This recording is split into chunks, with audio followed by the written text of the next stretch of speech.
Yahudu wa Nasara hatta tattabi'a millatahum. Tidak akan ridho selama-lamanya sampai hari kiamat. Allah sudah berfirman di dalam Al-Quran. Silahkan lihat muka ayatnya itu, meresapi baik-baik. Surah Al-Baqarah ayat 120. Buka tafsirnya. Kalau ada di sini ahli tafsir, buka tafsir itu ayat. Itu nasihat tahun kita. Kita tetap toleransi itu tetap, tapi waspada itu wajib. Toleransi benar, toleransi antar umat beragama, toleransi antar umat seagama, toleransi antar umat beragama dengan pemerintah sudah diajarkan di ideologi negara kita Pancasila. Silahkan masing-masing mengamalkan kepercayaannya, agamanya, kepercayaan masing-masing. Jangan sampai orang Islam diseret, disuruh-suruh menyesuaikan cara mereka. Sudah di dalam Islam lakum dinukum waliyadin. Agama kalian, agamaku, agamaku. Ayo. Disinilah bahayanya Islam Nusantara. Seakan-akan Islam menyesuaikan Nusantara. Bukan. Islam itu agama murni, tidak bisa menyesuaikan apapun. Nusantara itu adalah diislamkan bagi yang mau Islam, karena Islam datang bukan menjajah. Tidak ada sejarah Islam menjajah. Silahkan buka sejarahnya. Islam datang rahmatan lil alamin. Raja-raja Hindu masuk Islam, adakah perang? Kenapa guru maka ada perang di dalam Islam? Ada perang Uhud, ada perang Badar, ada perang Khandaq, ada perang Hunain, ada perang Khaybar, ada perang Qainuqa. Belum ada khusus kitab Ghazawat. Perang di dalam Islam semuanya 100%. Islam diserang, bukan menyerang. Makanya ada namanya jihad. Nah itu. Lalu orang memutarbalikan fakta bahwa Islam ini agama yang keras, agama radikal, agama yang sifatnya serampak. Di mana? Nah, buka sejarahnya silahkan. Karena sejarah sudah mulai dikabulkan. Banyak anak cucu kita zaman sekarang nggak ngerti lagi sejarahnya Indonesia. Anak-anak cucu kita tidak ngerti lagi para pahlawan pejuang. Anak cucu kita zaman sekarang nggak ngerti lagi siapa Pangeran Antasari. Anak cucu kita nggak ngerti lagi, nggak ada yang tahu siapa Brigjen Hasan Basri. Anak cucu kita nggak ngerti siapa Demang Lehman. Anak cucu kita nggak ngerti siapa Pangeran Diponegoro. Anak cucu kita nggak ngerti siapa Imam Bonjol. Anak cucu kita sudah nggak ngerti lagi, nggak tahu siapa Bung Tomo, siapa Jenderal Sudirman, dan seterusnya dan seterusnya. Sudah. Itu apabila sudah terjadi akan muncul pahlawan-pahlawan baru memutarbalikan fakta. Lalu akhirnya PKI itu jadi korban. PKI jadi korban. Tuh terjadi tuh. Masa PKI jadi korban? Ini memang hati-hati. Hati-hati nih. Disuruh minta maaf. Ayo. Pian kalau ini sudah terjadi Pak Ibu itu malah disebelitnya namanya. Nah ini sejarah. Coba pikir Pak Ibu. Ulun tahu pian ini Islam berselamat sudah. Pikir pian baik, tauhid pian baik, tasawuf pian baik. Pikirkan anak cucu pian. Tahulah Bapak Ibu, para pejuang terdahulu itu kadang memikirkan aku enak kalau aku perang memimpin perang, aku ini diangkat jadi apa? Tidak ada. Jenderal Sudirman ketika memimpin perang dalam sakit-sakitan, beliau tidak ada. Aku nanti pangkatku apa? Pangeran Diponegoro perang melawan penjajah, apabila menang kepada yang dipikirkan semuanya anak cucu, masa depan anak cucu, untuk hidup di negeri yang merdeka, bukan di negeri yang dijajah. Ini penting. Ulumi senang baca sejarah Pak Ibu. Senang baca sejarah. Bagaimana Nabiullah Ibrahim meninggalkan Siti Hajar di gurun pasir yang tandus bersama Nabiullah Ismail alaihissalam berjuang dalam dakwah. Kami ini gua tinggal di sini bersama anak Nabiullah Ismail. Sampai Siti Hajar itu Pak Ibu menanya Nabiullah Ibrahim, biar anak mana? Anak bapak kami tinggal di sini. Sini gurun pasir, sini tandus. Dikejar oleh Siti Hajar, suami ini, biar anak meninggalkan kami di sini kan? Nabiullah Ibrahim diam. Nabiullah Ibrahim berdakwah. Lalu Siti Hajar mengejar Nabiullah Ibrahim alaihissalam. Apakah ini perintah Allah? Jadi biar meninggalkan kami di sini, biar ini anak berdakwah meninggalkan kami di sini, anak apa biar? Ini sudah perintah Allah bagi istriku. Demi perintah Allah di dalam dakwah, ditinggalkan Siti Hajar bersama Nabiullah Ismail di gurun pasir yang tandus. Tidak ada sedikit pun kehidupan manusia di situ. Nah itu, jadi ada sejarah Zamzam. Maaf ibu-ibu, menuai bibi yang ditinggalkan di gurun pasir yang tandus. Kami memati, kami nggak di sini. Tapi karena meninggalkan siapa Nabiullah Ibrahim, nah ini mah meninggalkan Udin, tetap kelaparan ini. Coba sejarah itu dibuka. Kekuatan, keyakinan para mempertahankan negara Republik Indonesia berani mati. Nah ini berani mati itu, tahulah. Jadi Indonesia merdeka ini orang-orang yang kuat dalam agama ini. Di agama jadi Islam ini apa? Di Indonesia ini merdeka karena orang-orang yang kuat iman dan agamanya. Coba membuka sejarah. Berapa persen akhlak kemerdekaan negara Republik Indonesia ini yang Islam? Berapa persen? Silakan tanding. Berapa persen? Yang lain pada itu numpang, ikut numpang. Ulun sudah buktikan di mana-mana di negeri ini, di dunia ini, termasuk di negara kita ini, selama Islam mayoritas, aman agama yang lain. Tapi di mana-mana di dunia ini apabila Islam minoritas, tidak mau orang semua. Silakan buka sejarah, buka sejarah di mana Islam mengganggu orang. Angkat Pak itu, ceramahkan anak-anak cucu kita di rumah. Adakah Rasulullah itu dakwah di Mekah? Perang? Tidak ada. Rasulullah hijrah ke kota Madinah, mengalah. Anak diserang di Madinah, Islam berkembang. Kata Rasulullah, kita sudah mengalah, meninggalkan kampung halaman tempat kelahiran. Islam makin berkembang, mereka ingin menyerang, kita tunggu di Badar. Apabila terjadi mereka menyerang, akan terjadi pertumpahan di Badar. Badar itu nama sumur. Kita kuasai sumur dulu, kata Rasulullah. Apabila mereka menyerang, wajib kita membela diri. Disitulah namanya jihad. Jihad itu bukan mengolah bom, lalu membom. Catat yang baik-baik. Sejarah mulai dilupakan.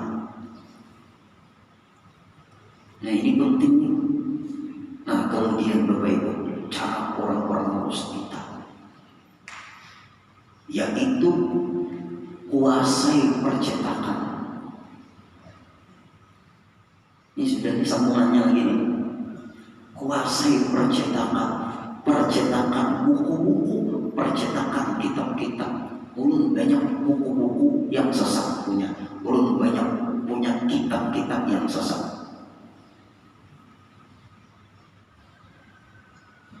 buku-buku yang sesat itu bisa berhubungan dengan ibadah kita. Di sini ada yang judul buku di sini ada.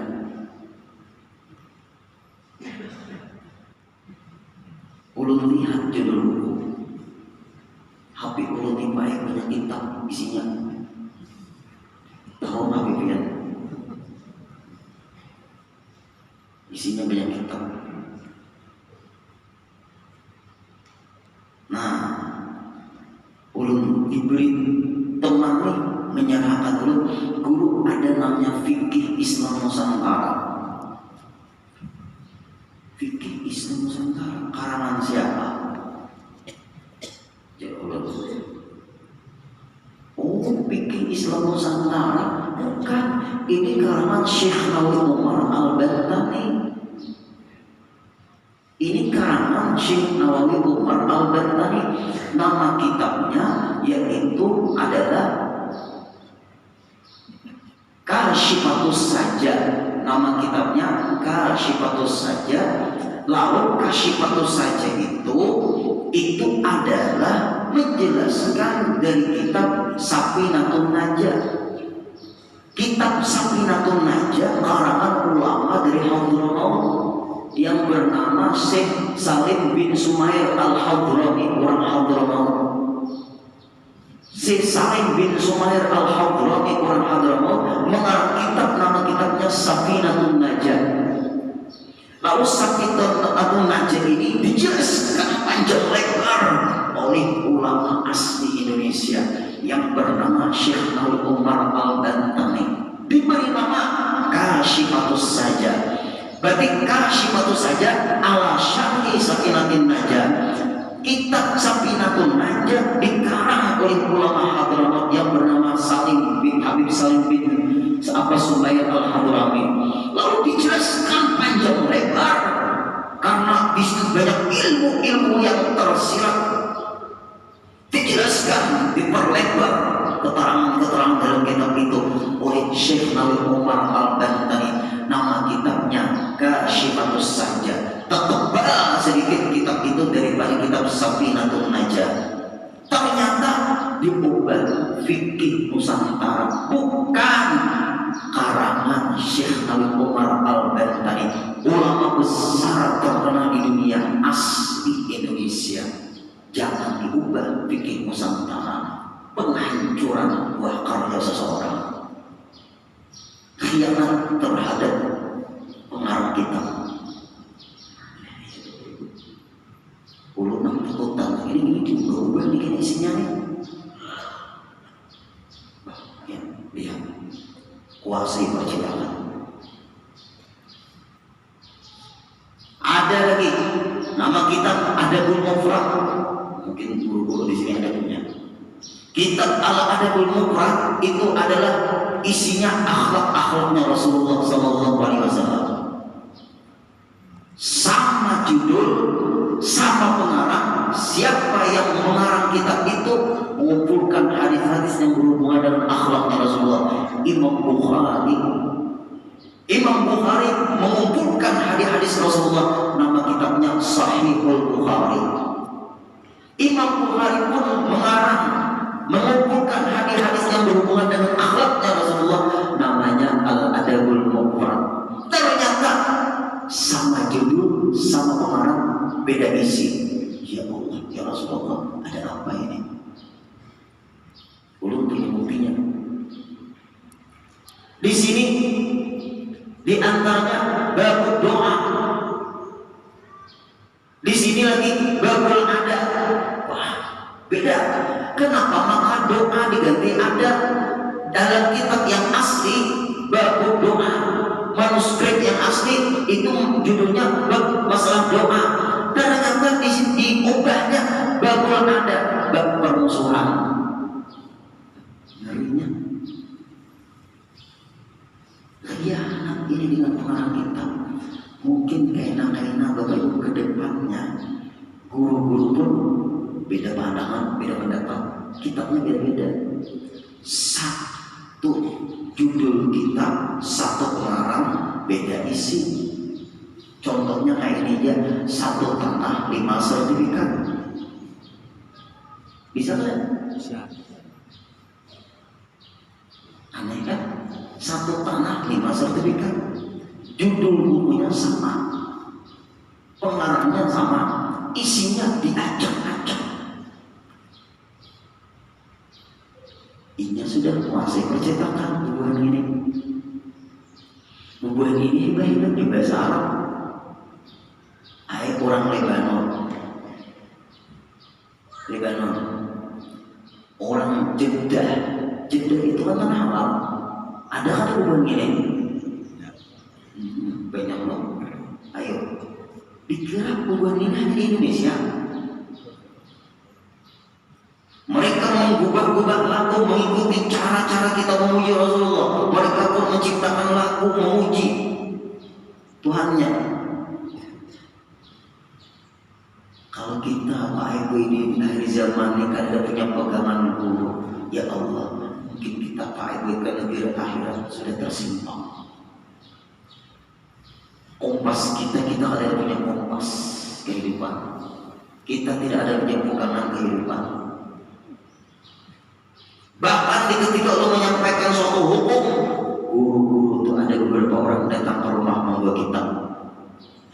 Guru Udin, ikam waktu membaca kitab ada beda dengan pandanganku dan pendapatku. Kitab apa guru? Kitab kitab tanding kita. Ulun guru kitab ini belajar bahwa guru Habib. Kitab ini ulun belajar dan guru Syukri. Kitab ini ulun belajar oleh guru makmum. Nah, pian kitab ini belajar siapa? Cetakannya tahun berapa? Penerbitnya siapa? Nah, gitu tuh. Nah, kitab ulun guru. Itu Tuhan kitab kita. Nah, kitab ulun. Nah, ini dari awal guru bayi sampai akhir ulun tamat belajar kitab ini. Guru ulun pun berkitab juga, kitab Sidin. Dan kitab Sidin itu guru melihat dibukanya rapi, sakit buahnya kan kertasnya. Kalau dicetak kitab yang kuning ini hilang, jujurlah, bukan percetakan. Kitab itu kalau kuning, makanya sudah kurang untuk apabila dicetak hitam, jujurlah, nah hari percetakan. Nah, lalu guru ayo bang dia melihatin. Mana kita memang perbedaannya. Kenapa maka ikamnya ada tulisan ini? Tulisan ini dulu tulisan ulun ada 5 baris. Melihat kitab yang kenapa di kitab kuning tulisannya gak ada? Nah, hilang akalnya. Seperti kitab Muhammadur Rasulullah diajarkan di Pondok Darussalam Martapura. Pengarangnya Muhammad Ridho, nama ulama. Kitab Muhammad Rasulullah itu tentang sejarahnya Rasulullah.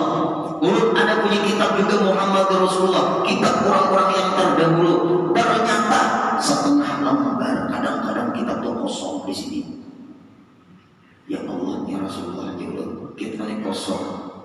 Setengah lembaran kosong kitab itu Pak Eko. Nah, kita ambil misalnya contoh lah, mau kitab ulun sudah ditaswir Pak Eko. Nah, kosong misalnya di mana nih kita mencayakan. Nah, misalnya di sini kosong. Nah, di sini kosong. Ada tulisannya. Di kitab ulun yang asli ada itu aja ulun. Biarnya kitabnya belajar oleh siapa? Aku mau kan ini aku membaca seorang. Nah, ini berbahaya. Kitab ini pun baik-baik. Nah, ini kitab. Tapi dinuka fi khatar. Nama kitab. Berhati-hatilah, agamamu dalam bahaya. Ini kitab. Tapi berhati-hatilah, dinuka agamamu fi khatar, agamamu dalam bahaya. Kenapa? Kitab ini menjelaskan orang-orang yang merusak agama ini. Ulun lalu dihadiahi murid ulun, guru Udin yang perlu punya kitab ini guru Udin. Ulun dan guru Udin dapat dari guru-guru. Bagus kitabnya. Aku bapak dalam perguruan. Kayak apa? Bagus. Ternyata kitab ini satu nggak ada. Hilang.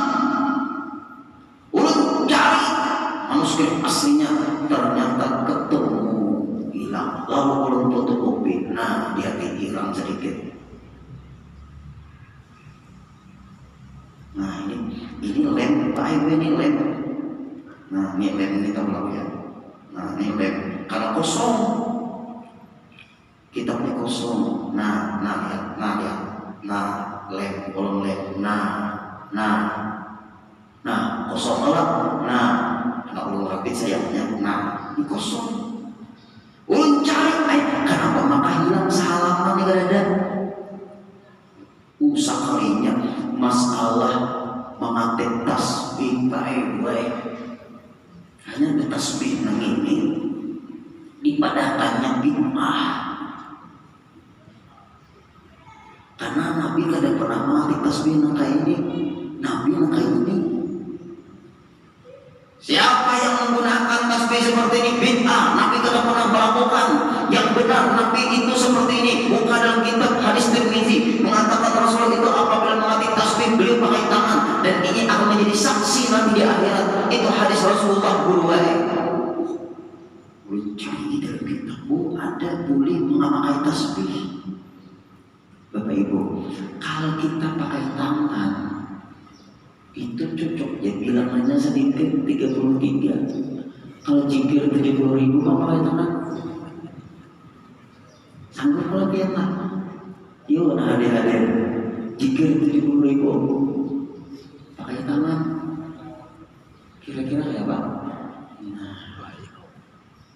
Ternyata di dalam kitab ini menjelaskan tujuan itu memakai tasbih pakai tangan itu hanya mengetahui bilangan, itu bujur. Ternyata ada riwayat di sini, di antaranya para sahabat pakai biji kurma, ada lagi pakai batu melatih tasbih. Dahulu dia waktu berhitung, waktu belajar matematika pakai sampua. Sebelum sampua pakai apa? Bilang ini, iya kada. Sekarang bilang ini tak pakai kada. Sampua tak pakai kada. Tak pakai apa? Bid'ah. Ayo kita nak bid'ah-bid'ahan. Nah, nih tasbih. Bagaimana pramugari menghitungi penumpang? Sekali amal dengan ini bid'ah juga. Ayo. Bagaimana perubahan di alam yuk di atas jukung? Inya pakai memakai tasbih di atas jukung, maju lu jukung para dalam pangkang semua. Pak dulu kali benar, Pak maka dia malaman. Nah itu di jumlah itik lah di sini.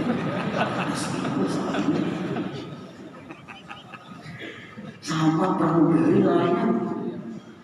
Nah itu di jumlah itik sedikit. Belum sampai 100, pas itik 100. Tapi pakai tasbih, sangka ulun nih wali benar berdiri di atas jukung. Ulun tanya, kan bisa aja lah dia jadi datang di situ. Kenapa karena dia malah itu itik di sini. Jujur juga, kalau bid'ah, zaman Nabi adalah itu itik. Nih, ternyata kitab yang hilang ini dari beberapa tasbih itu muncul. Dipadahkan pulang baik seperti agama Hindu ya. Agama Hindu itu mana tasbih di sini melatih tasbih kah? Ada yang subhanallah subhanallah. Kalau kita bertasbih mantap di sini menurut kita ada sama diandap di sini fungsinya beda. Kalau buahnya diandap di sini apa fungsinya? Kalau kita dianggap di sini, selama tasbih itu ada di kantung kita, selama tasbih itu ada di awak kita, maka itu hukumnya orang itu diampuni oleh Allah Subhanahu wa Ta'ala. Tapi ingatlah dikatip. Ayo, namanya dipadahkan yang mengikuti agama Hindu enggak. Orang pakai kuning di kuburan dipadahkan yang mengikuti agama Hindu enggak.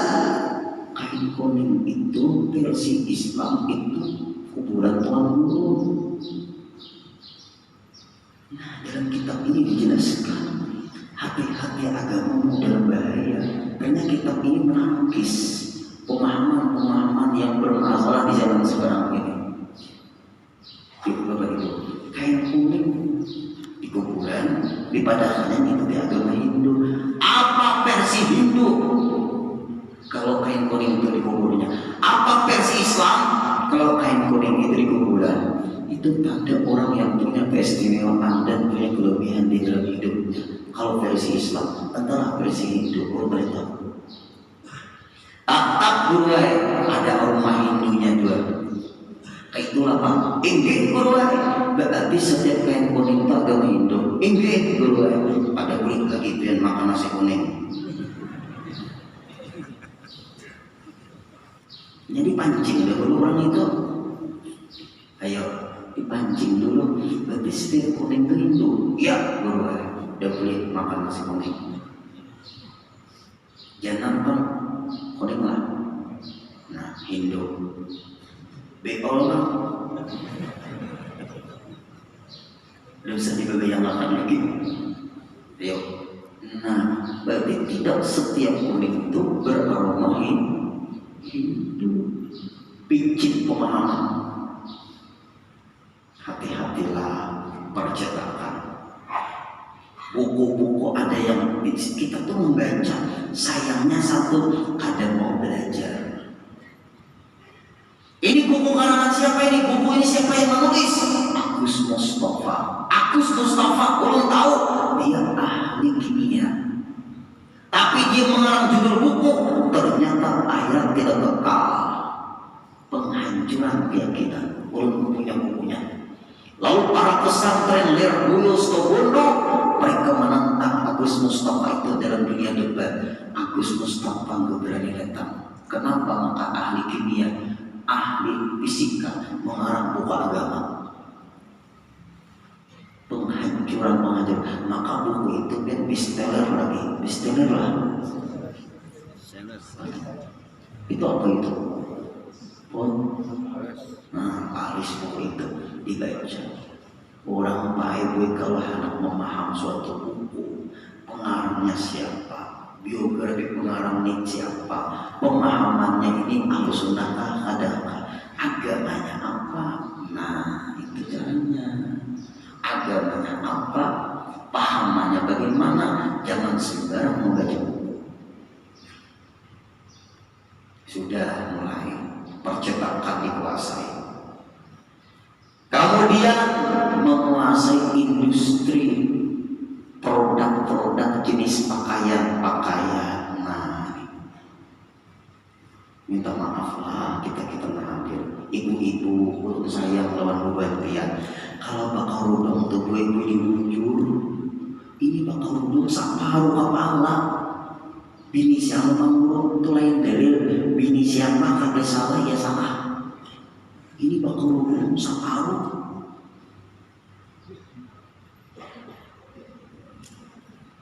Nah ini kan rasanya tuh bakal rudong bang paling.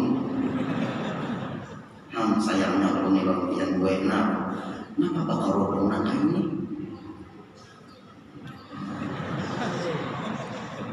Kenapa bakal rudong nangka ini? Kayaknya rudong lah. Mau ulu-ulu agama. Tapi kalau bini siapa tak?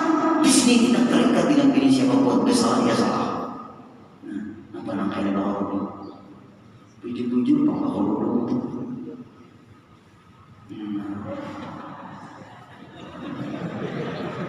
Orang yang bingung cuma ada. Allah mengatakan, "Udkhulu fis-silmi kafah." Kalau kamu beragama Islam, masuklah ke agama Islam 100% keseluruhan. Jangan setengah-setengah. Ayo. Ya bani Adam qad anzalna 'alaikum libasan yuwari sawatikum wa risha wa libasut taqwa dzalika khair. Allah berfirman dalam surah Al-A'raf ayat 26. Wahai manusia, kami turunkan kepada engkau pembungkus auratmu berupa pakaian yang menutup auratmu, yang apabila aurat itu dibuka maka kamu akan malu. Walibasut taqwa dzalika khair. Pakaian takwa itu pakaian yang terbaik. Ayo ibu-ibu, biar jadi pada orang gue apakah biar tak tapi Allah ridho pasti selamat buat dia. Bapak-bapak biar dia besabung begamis ka bapak kaya takwa nang penting dia diridhoi Allah. Tapi bapak-bapak di kami lelakian aurat itu ke atas pada lutut, kedua pada pusat itu aurat. Apabila pusat tertutup, lutut tertutup, kadang aurat biar kada berbaju. Kami kadang aurat kalau kada berbaju buai bobo. Kami bapak-bapak kalau kada berbaju kada aurat. Kalau pian mampu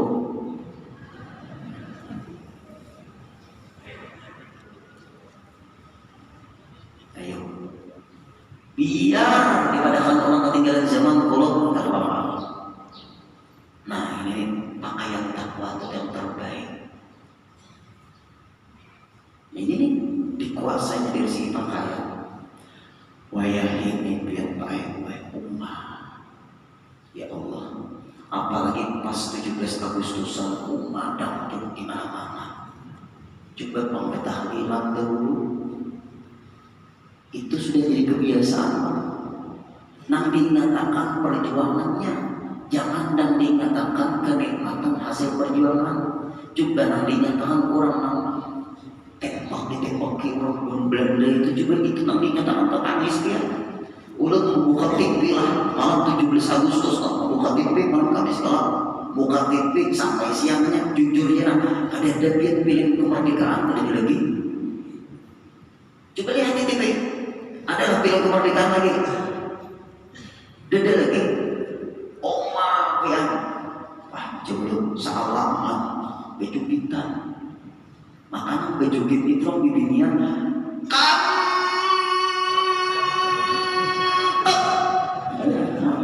Pak, non datang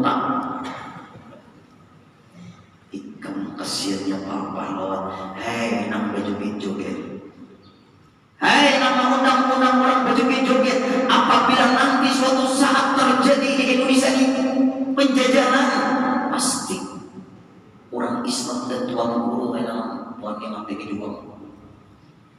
Andai kata jangan baik dan usah. Ada nama mati di ada nama mati di atas pohon pinang mangga. Udah melihat berita mati naikkan pinang. Kenapa? Dibuku di kawanan.